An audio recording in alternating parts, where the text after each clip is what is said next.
Hello. Welcome to Muriel's Murders. I'm Muriel, and I love true crime. I'm Nick, and I am not a fan. Thank you for joining our Patreon. Each episode, I force Nick to listen to me tell him a story of a true crime. All right, folks. This is going to be a two-parter. I think it's an absolutely fantastic story. I don't want to give away too much. But if you're familiar, today we are talking about the Kentucky native Sarah Brady and the pregnant lady battle royale she was involved in the late winter of 2005. That's all I'm going to say. All right. That and Yes. Remember, Sarah Brady co-wrote the book for our reference material for this episode. And she also gave birth to a healthy baby girl. So when the story gets really scary, just keep that in mind. Yeah, we're hearing it from the survivor's point of view, it sounds like. So our main source is Saving Grace by Sarah Brady, Patrick Crowley, and Eric Dieters. And then also bits and bobs from other things I'm not even going to mention. Great. We're back Nicholas, at it, baby. Don't Yes. you have some announcements to make? We have some people to thank. We want to thank some of our newest Patreon members. We got Maria, Kelsey, Claire H. upped her monthly pledge. Thank you so much, Claire H. We got Elspeth, Robert, and Wendy. We love all of our Patreon members. And for all of you guys that are out there joining for free, that's an awesome way to connect with us. Thank you so much for showing us that love on Patreon. Thank you so much for signing up for all of our exclusive episodes via Spotify. We don't get your names, but we know you're out there, and it's really, really amazing that you're paying attention. Thank you to everyone who's finding us on YouTube. Man, press play on those. Give us a like. Leave us a nice comment. Again, we don't read the YouTube comments. No, they get real crazy. They get real crazy, fast. so we don't read them. But just know that if you're saying something nice, it does help us, and we feel it. Otherwise, you could say something nice to us on Instagram or Patreon, and we do tend to get those. We've been getting some really wonderful reach out from some really amazing listeners. So without getting into too many of the details, because people say really great personal things, and it's just wonderful. But we just want to shout out Carla, Sammy, Margaret, Wendy, Kelsey, Robert, and Christina, just to name a few of the people that have been reaching out either through our website, murielsmurders.com, or just through the different various DMs that exist out there. You guys are really making our day, keeping us afloat. We want to thank Muriel wants to thank our most recent 4-star Apple Podcast review from Noodle02. And if you're listening, Noodle02, just know I love you. It's okay. It is literally only love. We also have a quick programming note, which is that we are going to be kind of revamping Muriel's Murders. We're putting some energy into some new music, some new art, a new video setup. But in order to do that, we need to take some time off from our main feed episodes.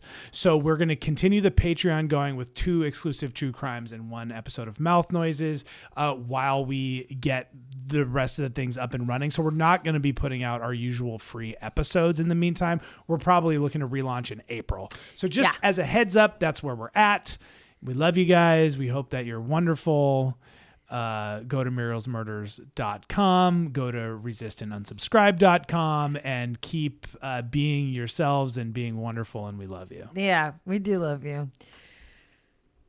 That's it. That's it. Now we're going back to now we got a real true crime story to get to. All right. So remember, this is a true story involving murder, violence, drugs, adult themes, etc. But you signed up for this, so it's your funeral. We're gonna joke, we're gonna curse, and that's how it goes. So welcome to the party. All right, Nikki, are you ready to hear this story? No. Okay. Let's get started. Pregnancy for 26-year-old Sarah Brady started out a little wonky. In June 2004, it was an uncharacteristically cold and wet summer in northern Kentucky. The weather was kind of gray and gross, and Sarah felt the same way. She'd been feeling sick for a few weeks, and her mom finally convinced her just to go take a pregnancy test. She found out she was pregnant after taking a few off-brand pregnancy tests in the upstairs bathroom of a house during a family party. She cried so loud that people came running up the stairs to see what was wrong, and overwhelmed, she just shouted through the door that she was pregnant. I love this lady so far. I have so many questions, but I guess we'll just keep going. And she wasn't crying because she didn't want a baby. She was engaged to the love of her life. She had a decent job, a cute rental house in the suburbs. Both families were super stoked about a new baby, a grandbaby. But Sarah didn't feel ready for it, and it hit some really deep-seated nerve. Like, yeah, she was engaged, but she'd been engaged for 2 years and they still didn't have a date. And yeah, she had a decent job working for a bank, but her fiance had like just figured out how to hold down a regular job after dropping out of college. Scott worked in construction, but it wasn't consistent. And she had a young stepson who she was absolutely head over heels in love with. But like his dad had been, her stepson was a significantly talented athlete and had all these really expensive traveling games and special leagues and gear and stuff like that. So they weren't swimming in money, but they were comfortable within a very thin margin. And Sarah had really clawed her way to this precious stability inch by inch for her entire life. So Sarah Brady grew up broke in Kentucky in the 80s. And we're talking like rundown trailer parks, evictions, homelessness, stress, a family of 6 splitting a single frozen pizza.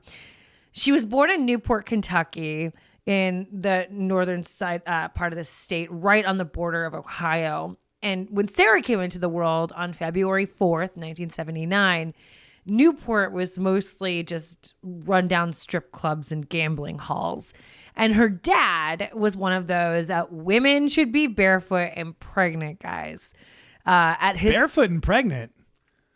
Is that You've is that never an heard that archetype? phrase? Yeah. Oh, yeah. I mean, I guess I can piece it together real quick. It sounds like Naked and Afraid or something. like, whoa, what kind of reality show is that? Barefoot and pregnant. Well, I think it is a very common phrase, but I love that you don't know that and you're not that guy. So kudos to you. I mean, I'm not saying they shouldn't be. No, don't try. I don't know what it means. I mean, I can get it, but I think you get it. They shouldn't have jobs or. Yeah, you should just be like barefoot and pregnant in the kitchen, Got it. I don't understand why. It's so bad. It sounds like they're also not supposed to work or be a part of, like, barefoot to me sounds like, and they also like aren't a part of society and whatever. All right. Okay, so at his apex, Sarah's dad was the patriarch of a huge chunk of kids. When Sarah was growing up, I think she had like 2 full biological sisters, plus 3 half brothers and a half sister. I'm not exactly sure the numbers, but I think that's what it was. Uh-huh. And they were all managed by her mom, Connie. Now, her dad attempted to support this big family by working as an independent contractor installing flooring. So the family migrated around Kentucky following the needs of middle-class families desperate for carpet upgrades. Now, Connie didn't have much of a formal education of her own, but she saw the writing on the wall. She knew her kids needed to be educated if they ever had a chance of getting off of this poverty merry-go-round. So despite the fact that they bounced from school to school, depending on where their dad found work, Connie made school the centerpiece of their lives. And Sarah Brady, she really loved it. She loved the stability of school, the whole vibe. And then plus, it turned out Sarah was academically brilliant. Her talent started poking out at a really young age. By the time she was in 4th grade, around 10 years old, the administration at Sarah's current school made a strong recommendation that Sarah be moved to a school for gifted children. And her dad threw an absolute fit. He was just like, absolutely not. There is no point in educating girls to that level. You know, oh, Sarah wants an education. Learn how to cook, learn how to clean, learn how to get pregnant, and practice walking around without any shoes on. Like, full stop, period. Okay. And this was it for Connie. Like, you know, the straw that broke the camel's back. Yeah. Similar to like barefoot and pregnant. It's a phrase that people use. Okay. Thanks, Muriel. Thanks. Okay. I do know that one. So this was like absolute monster. This was like the log that beat the long dead camel, right? Like this is the straw that broke all the camel's backs. Was that an original take on straw that broke the camel's back? Yes. Her daughter, you know, Connie's daughter, Sarah, was going to the gifted school. All right. And not only that, Connie decided she's leaving the marriage and she's taken all her girls with her, bio and step girls. Like she's taking the girls out of the house. Now, Connie, but leaving the boys. I think it's very complicated. Sure, okay. There are involved other parents. You know, Okay. Yeah. So Connie didn't have any professional work history. She didn't have a formal education. She didn't have any money, but anything was better than whatever dark mess they were mired in. Connie was going to get her girls out of this generational poverty, misogynistic bullshit. And it was hard, like no joke, really, really hard. The only person who could take them in was Connie's mother, who lived in a tiny 2-bedroom house in Kentucky. Now, Connie couldn't afford daycare and work. And for a while, this big household change had also cut everyone else in the house off from social services just because of like housing and, you know, bureaucracy and stuff. So like for a big chunk of time, there wasn't enough food. There was just, it was very hard. But eventually things settled and Connie and her 4 girls lived with grandma in that 2-bedroom house for 7 years. And this was actually a blossoming time for Sarah Brady. In high school, she was an honor roll kid in all advanced placement classes. She worked all summer to save money for her athletic fees. And then throughout the year, she did cross country, soccer, and cheerleading. And, you know, at school, she was really popular. Basically, no one knew about where she was living or where she came from. And then, you know, she was voted homecoming queen and finally graduated from high school in 1997. Now, throughout high school, Sarah was a tame kid. She's definitely not a baddie. She rarely dated. But her junior year, she fell in love with Scott Hatton. And they were a gorgeous couple. Sarah, 5'2", athletic with long curly black hair and a great smile, like fun, bright, sweet, a bubbly cheerleader type. And then Scott Hatton was this tall and lean, muscular guy, also an athlete, with like a blonde, like short, neat haircut. They ran in the same circles. That's how they met. And Scott was a major athlete. I don't know what you call it, like an all-around athlete or an all-star or whatever. Like he played football, basketball, and baseball. And he was so good at baseball. He had scouts from the minor leagues and scouts from colleges at all his games. He also... Do you know what position he played? No idea. Okay. He also had an infant son. So Scott and his previous ex-girlfriend had an oops baby, and Scott became a father at the age of 16. And I'm going to say it sounds like, you know, he was in love with his son and involved, but, you know, he was still able to like play sports year round and have a girlfriend and have a high school experience, and he didn't have to work. So he definitely had some major financial and practical help coming from somewhere. Now, Scott... probably his parents. Yes. Right. I mean, his parents, her Well, my They were point allowed is, to be high school kids even though they had a baby. Scott was, as Scott far as I was, know. yeah. So as far as I know, like this kind of big ripple in his trajectory happened, but it sounds like he didn't have to suffer much of a material consequence for that. Yeah. So Sorry, but you're suggesting probably the mother did. I don't know. That's why yeah. That's why I say from somewhere. Yeah. His parents, her, an aunt. I don't know what happened. Got it. But all I'm saying is that, like, despite having a child at 16, which for most people would derail their life, Yeah. Scott was able to kind of still continue his life as normal in a lot of ways. Right. So Nick, Sorry. So Scott, he wasn't some rich kid, but he grew up in a much better and stable situation than Sarah. And actually for years, he genuinely had no idea that they had grown up so differently. Mm-hmm. Like, that's like how much Sarah had assimilated into the regular, like, cool athlete kid crowd or whatever. Sure. So Scott ended up getting a baseball scholarship to two schools, to both Wright State and Kent State in Ohio.